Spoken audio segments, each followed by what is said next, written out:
پنابر لدور انجلینا جولی کومبون ده پنجمین سرداناوه دا بو کامپا زعتری لدشت اردنه کمتر جی یک دمجمیر جسنور سوریه دور. اکتر جولی شاندا تایبت آژانس پنابرانه یا نتوینی گرتی او برونجدوان کامپه دناف قرو خیوت و کاروانان دا آخف هین زاروک هنه کبلی و کامپه چه خانیند ندیدنه. د دەستپێکە ساڵە هەشتان یا شەریدا بۆ من کەسەرەکە ئەس بهێمەڤە ئوردون و ئاستا دژواری و کارەساتێ تەف پەنابەرن سووری ببینم. جالی داخواز چارەسەریەکە سیاسی بوو شەڕ سووریە دکە و دبێژە ئالیکاریە مرۆڤاهی نە چارەسەریە دەم درێژە. بجا از بانگا اندام جوات اولکاریا نتوینیه گرتی دکم بهنه هریمه سردانا کمپا و پنابرا بکن و داوی بگه هنه چارەسەریە که گشتی نتوینیه گرتی و جواکان آف نتوی. نابه امقد جبیر کن که شر دست بکر دما گل سوری داخوازا پتر یا ماف مروان کر.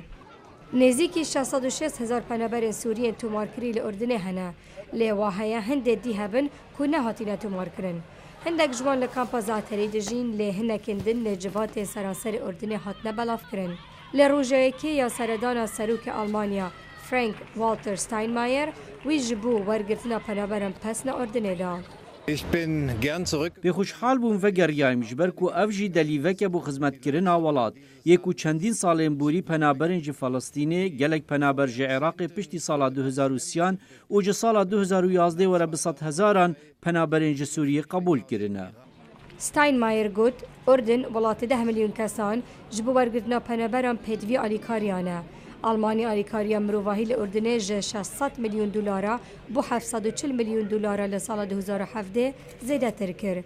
آلیکاریا دراوی امریکا جبو اردنه بو سال 2017 بگشتی 1.3 میلیارد دلاره.